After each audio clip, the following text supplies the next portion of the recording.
Hello, welcome back to Boardgame TV, and we are on part 3 of our retrospect of the first Ghost Rider series. I like to call this video the Fleisher era, but before Michael Fleisher would even begin to write, we have to start with Roger McKenzie. I was thinking of Bob and Doug McKenzie. So, starting with issue 28 and going on through issue 34, Roger McKenzie would take over the reins of Ghost Rider. And while I could have put this at the end of last video, because this considers of a usual fight and then team up with Doctor Strange, an appearance of the Orb, and the appearance of a new villain called the Bounty Hunter, who doesn't last very long. This kind of has the tone of what's coming. It doesn't have that, hey, I'm a superhero in a world of superheroes fighting supervillains tone that the prior run before this had. Now, Roger McKenzie's issues are okay. They're, more of what happened before, but just with a different tone. I mean, the couple-parter with Doctor Strange, the thing with the Bounty Hunter feels like something that comes ahead, and the other two issues after that feel like something that's coming ahead. After that, McKenzie would leave, and we would get a single issue with Jim Starlin. Jim Starlin is one of my favorite writers. He's a guy who created Thanos and everything. And his issue is a standalone issue called Death Race, and it's basically where he has to race, Ghost Rider has to race death. Now, it's basically also kind of a jumping on point because it goes through various histories of Johnny Blaze, kind of almost retelling his origin again, getting you ready for Michael Fleisher to come on board and do his run. And, a little bit right before that, we get a Marvel team up with Spider-Man again, and this introduces Moondark, who Moondark's going to become a reoccurring villain. And unlike the Orb, he visually looks goofy, and he's not a fan favorite like the Orb is, but he is more powerful than the Orb. He can actually do something, because there he is right there. He has evil magic powers and can hurt the Ghost Rider. So he's basically a magician who sold his soul to the devil or demons and has his power and is trying to destroy the Ghost Rider. But then, starting with issue 36, Michael Fleisher begins his run on Ghost Rider. Michael Fleisher would write from issue 36 to 66. 30 issues. The longest anybody ever wrote on this issue. He would bring stability to the book. And it's almost as if, like, Marvel Comics forgot that he and Ghost Rider assisted, that Michael had a office in the or a cubicle in the back corner of the Marvel office, said, here, do something, go write Ghost Rider, and they just forgot all about him for a long time, and he was able to just have free reign and do what he wanted to do. He was helped by having a consistent artist. Don Perlin would ink Ghost Rider from issues 28 to 42, take a break for a couple issues, and then go back to and ink art the issues 45 through 60, with a few fill-in artists here and there like Tom Sutton, Luke McDonnell, Alan Coupador, and Jack Sparling. But for the majority of the run, it was Don Perlin. And this is when I got into Ghost Rider. It was during this run by Michael Fleisher. I think this is a lot of people get into Ghost Riders, or when they think of the original Ghost Rider, I think a lot of people think of Michael Fleisher's run. Michael Fleisher's run is very influential. If you're a Ghost Rider fan, you got to love his run, and you got to have a serious fondness, because he basically cemented what Ghost Rider would become, what Ghost Rider is. He brought a long period of stability to the comic. Starting with issue 40, the series would become monthly. Now think about that. For 39 issues, this book was bi-monthly. Okay? It took this book 40 issues to become a monthly selling comic book. That's damn near unheard of. And the reason it probably became monthly was probably because it was boosted by the the sales were probably boosted by the whole Ghost Rider is a superhero type thing, which is odd because Fleisher takes it in a different direction, and they wanted to take it in a different direction. But apparently the sales were good enough, or they had enough confidence in Michael Fleisher to make the book monthly.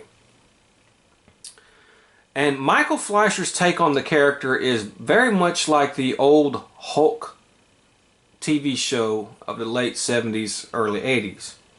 It's basically Johnny Blaze goes from place to place, wandering the country. Each issue he meets a new group of people, gets into a new adventure, fights some new bad guys, gets into a new romance, turns into Ghost Rider, beats the bad guys, ruins everything, and then leaves to go to the next place. That is, for the most part, every issue of Fleischer's run. Now, occasionally he does do a couple two-parters there, and you know, deviate a little bit from that story, but for the most part, that is Fleischer's run. And Fleischer mixes it up with a blend of things. You have sometimes Johnny Blaze, Ghost Rider, is fighting bikers or hooligans. Sometimes he's fighting a supervillain like the Orb or Moondark. And then sometimes he's fighting a supernatural type thing like vampires or Asmodeus. Fleischer mixes it up a lot to where it's never really going one way. And I think that worked for the book. It worked very well for the book, and that's why he was so successful on it. True Ghost Rider fans will look upon Fleischer's run with fondness. I certainly do. And he's one of the most influential writers for Ghost Rider on all the series runs, because he brought stability and direction to a book which was sorely lacking it. Fleischer would also expand a little bit on the Johnny Blaze's personal story. Johnny Blaze was considered the world champion of stunt cyclists. He held the world record for how many cars he jumped, but a young up-and-comer named Flag Fargo challenged him. Now, Flag broke Blaze's record for a car jump and challenged him for title of best stunt cyclist in the world. Think Rocky 3. Fargo is Mr. T's up-and-coming young hungry guy, while Johnny is Rocky, kind of just being distracted by life and other, of course, being Ghost Rider and a bunch of other things, and not really focusing on his professional career. And Johnny Blaze loses the title in like a 2-issue part. They have a big challenging race. Ghost Rider plays very little part in any of this, although he kind of does try to force himself out, and that's what causes Johnny Blaze to lose the championship. And of course Johnny Blaze is distraught over this. He goes on a binge drinking thing, and he ends up having a rematch with Fargo, but it ends in a draw because the Enforcer tries to kill Flag Fargo, and the Enforcer makes a return. So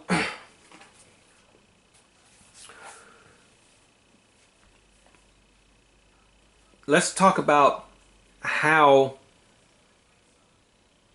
or what major important events Fleischer also brings about through his run.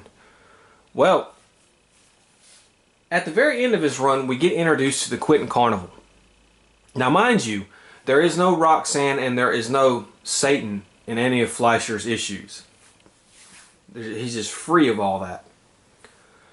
He introduces the Quentin Carnival at the end of his run, and that has a whole host of new supporting cast of characters and a new place where Johnny Blaze can just stay and be stable, because the carnival moves, but it doesn't move nowhere near as much as Johnny Blaze roamed around. That would be expanded upon later on in this series and in future series. So the Quentin Carnival is a very big, important part of Ghost Rider's lore, and we have Michael Fleisher to thank for that. Fleisher was the first one really to have the Ghost Rider persona and Johnny Blaze be separated. In issues 43 and 44, Wizard separates the two, and you see Ghost Rider and Johnny Blaze have to fight each other, and they discover that unless they're bonded, they're both getting weak and they both will die unless they come back together, and they have to find a way to get back together because they cannot exist without each other.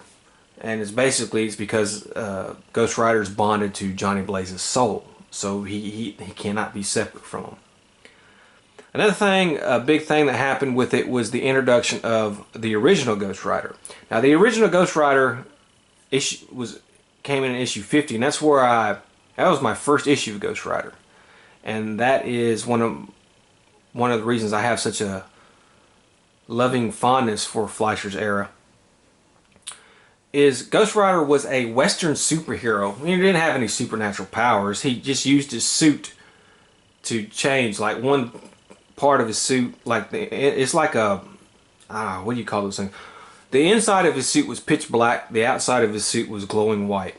And what he would do is he would take that part of his suit that would be pitch black and like where his head would be, so you wouldn't see his head. You would see a headless figure. And then he would move it to where his arms were, and he would see he had no arms. He made it look like he was a ghost. Now Marvel did not. Marvel acquired the rights to that character, the Ghost Rider, who had a comic series of his own way back in the day. But they changed the name to Knight Rider. There can only be one Ghost Rider, and one Ghost Rider ever. At this point, in Marvel's point of view, so they changed it to Knight Rider to avoid any confusion and stuff like that. Later on in our most recent years, they would end up going back to calling Ghost Rider, the original Ghost Rider Carter Slade. But he has nothing to do with anything of this. He's just, like I said, he's just a cowboy rescued by the Indians. He's basically a supernatural version of the Lone Ranger. Think of that. And of course they introduce Asmodeus. He introduces Asmodeus, who is a poor man's Satan. He just is. He's nowhere near as good, and he'll get his comeuppance later on.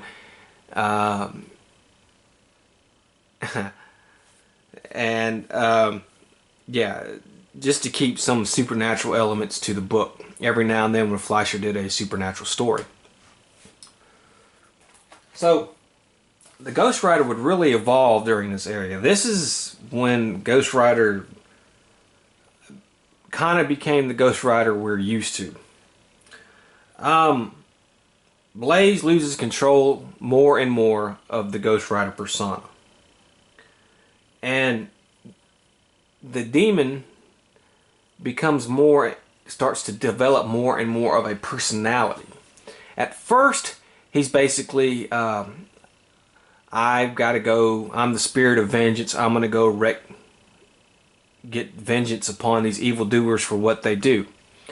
But eventually he starts to seek out evil people, and then eventually he just has such disdain for all humans, even the innocent ones, and he taunts and torments people just for the hell of it. He causes damage wherever he goes. He becomes really a loose cannon. And as a matter of fact, this is a small little thing, he actually kills a couple of bad guys during this era. Now, it's not like he goes around killing a bunch of people all the time. He only does it, I think, 2 or 3 times. And there are extreme circumstances where he's got to stop the bad guy from causing mass casualties to people or something of that nature. However, he does do that. He does kill a few people. But most of the time, he's content with just sapping people with his hellfire and burning their souls. And he loves it. And he gets more and more evil and cruel as the time goes on. Although he still does not know who he is. The Ghost Rider demon does not know who he is. And so there comes that. Also,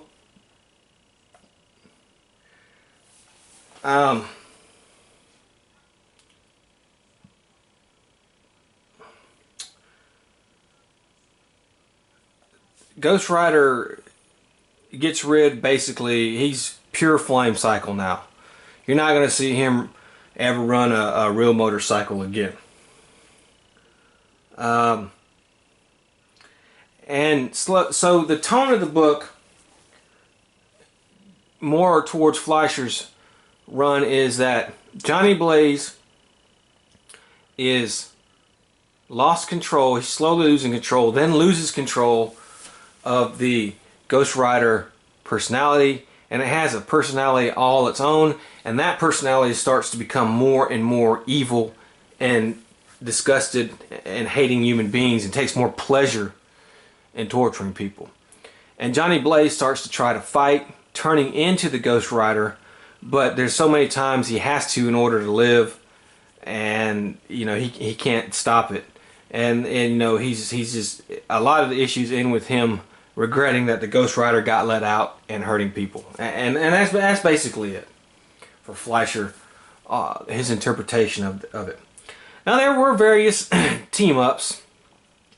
He teamed up with Werewolf by Night, Doctor Strange, Knight Rider, the Arabian Night, and that's basically, and of course that Marvel team up with Spider-Man, and that's basically it.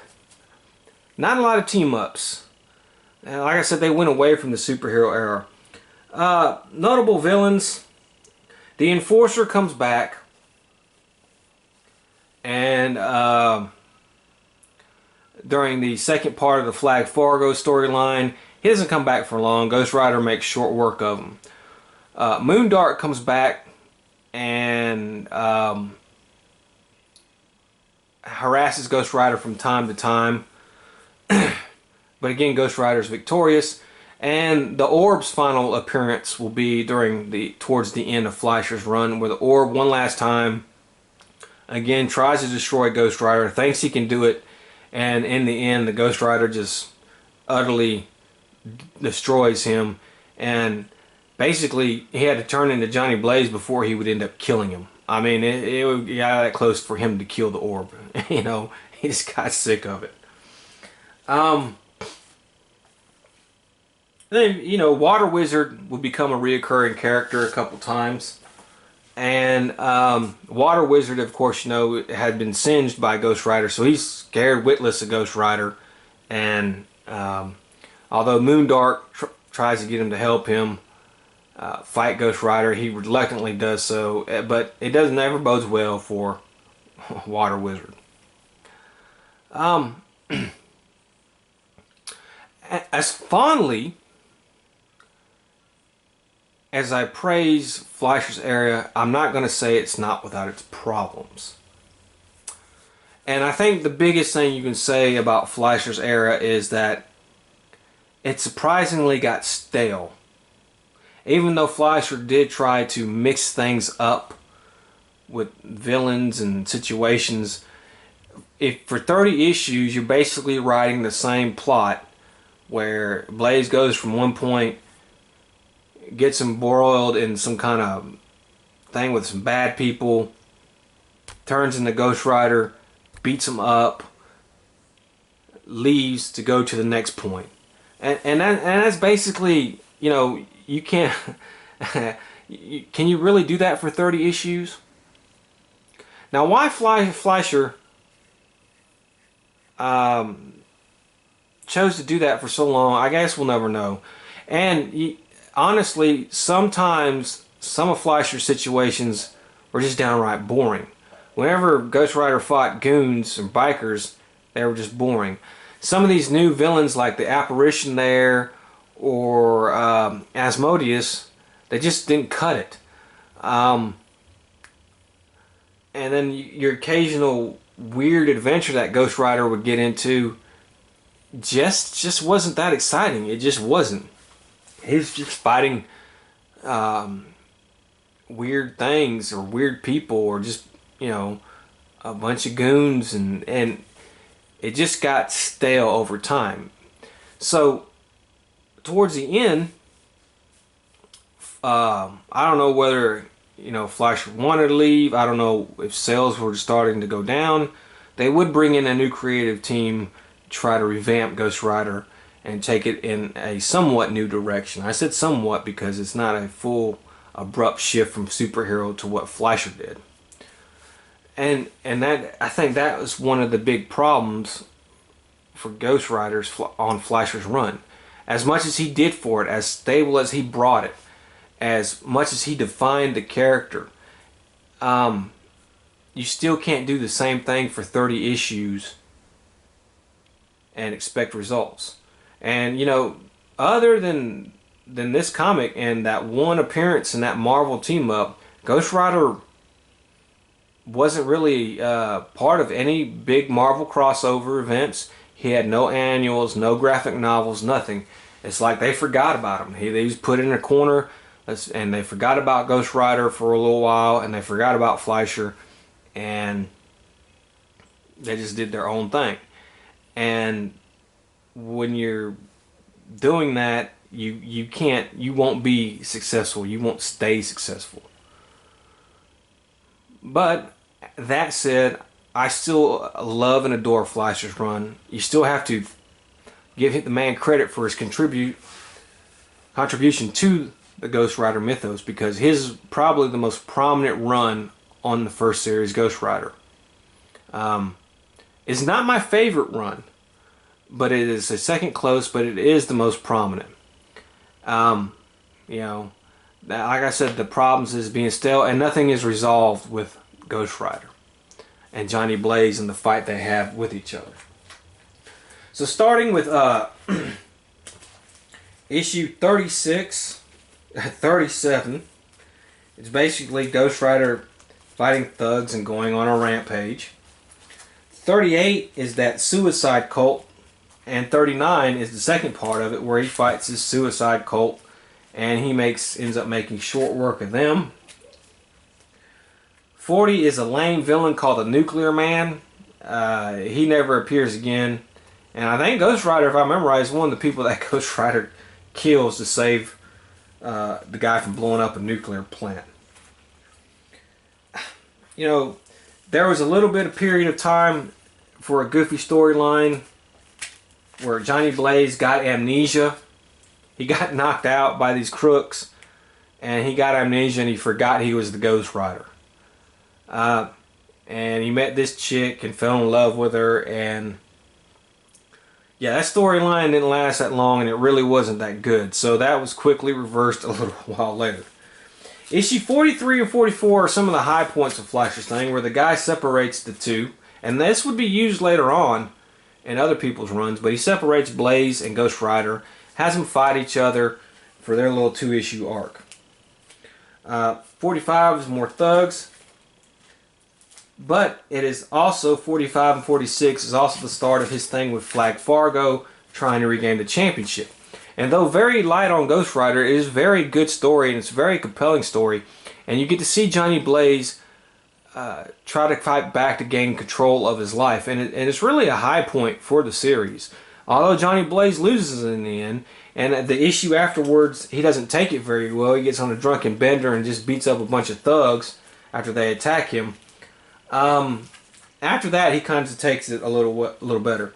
48 is one of them weird ones where Ghost Rider fights vampires out in the desert.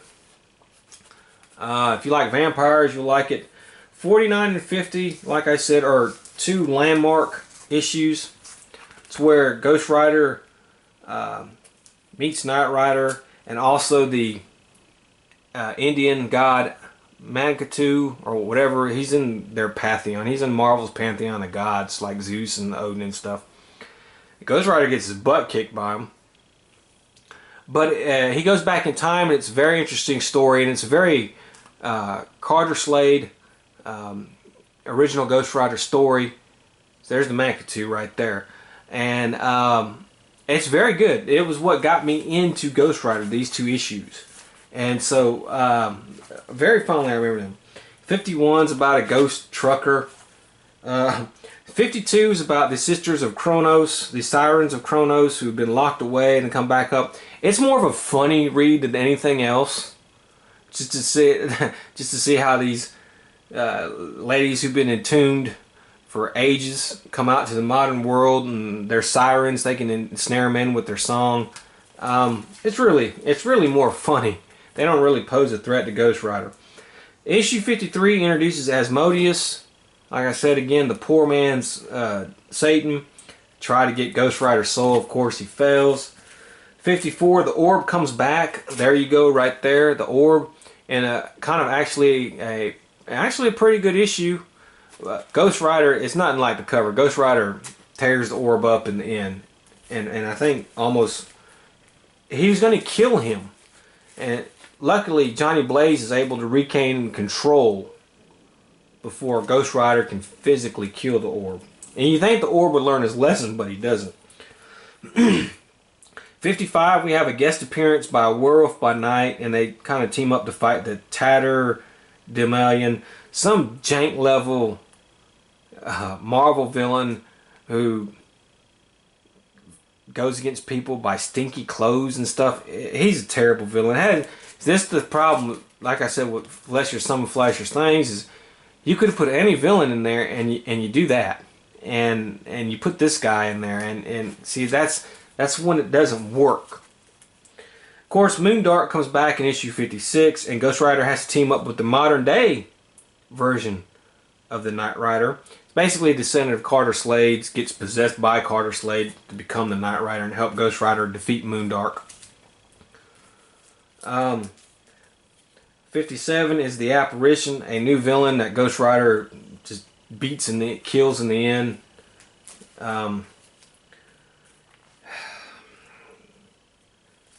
58 and stuff is basically more of the Enforcer coming back to screw up the rematch between Fargo and Blaze, and it becomes a draw.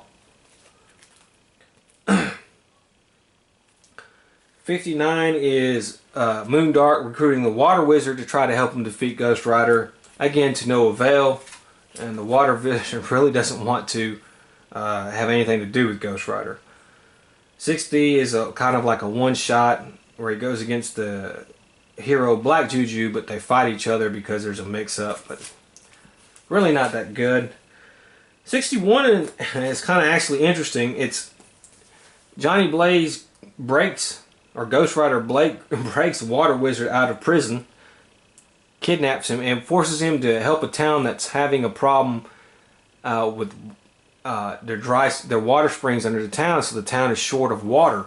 And he brings him there to get Water Wizard to help him. Then a bunch of Arabs kidnap Water Wizard and take him to Saudi Arabia. And Johnny Blaze goes to Saudi Arabia in issue 62. And he teams up with the Arabian Knight to help beat Water Wizard and these evil Arab terrorists. And yeah, if you want to talk about stereotypes, alright, you might not want to read this issue. You've already gone over how they treat Indians. Well, if every other word out of your mouth as a superhero is by the prophet, every time something happens, yeah, I don't think Arabs really talk like that. And then, 63, 64, Asmodeus, dealing with Asmodeus again. 63 is basically the Orb doing his last ditch attempt to beat the Ghost Rider, and of course it doesn't go the way he wants it, and he gets beat again. Asmodeus comes back at 64, fails, and of course 65 and 66. 65 deals with a lame villain called the Lone Shark, and 66 deals with a lame villain called the Wind Witch. And also the one with Asmodeus in 64. Now, however, these were the issues that introduced the Quentin Carnival. And so a lot of the villains in that have to deal with supporting characters of the Quentin Carnival. Like the Lone Shark villain has to do with Red, who's the other stunt cyclist, who Johnny Blaze and him don't get along at one point, but they eventually get along, and Red discovers Johnny Blaze as the Ghost Rider. Wind Wish is by when the seance lady accidentally unleashes a witch who was burned at the stake, and another person from Carnival gets caught up in some of the Asmodeus type thing for that issue. It's starting to flesh out the characters. Unfortunately, Fleisher will not be around to flesh out the characters. That would come next in the other creative team, and they do a good job with it. But so that is my take on the Fleisher era run of Ghost Rider. A lot of important stuff, a lot of big things happened during Fleisher's run. He brought a period of stability to the Ghost Rider and direction to the Ghost Rider. Although at times it got stale, and I think he made a few creative poor choices on villains and never resolved any type of issues between Blaze and the Ghost Rider.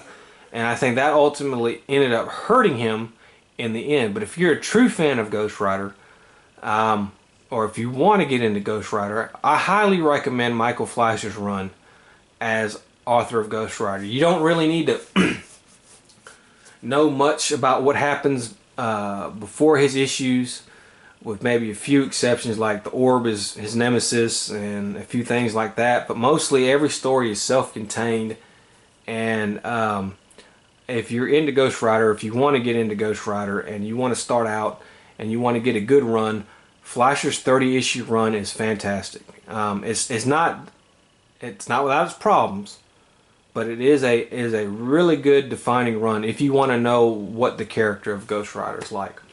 Alright, so my next video, we're going to be going over the last and final runs and errors of the first series. And boy, is it a heartbreaker, but with a happy ending. So I hope to see you then. Until then, have fun.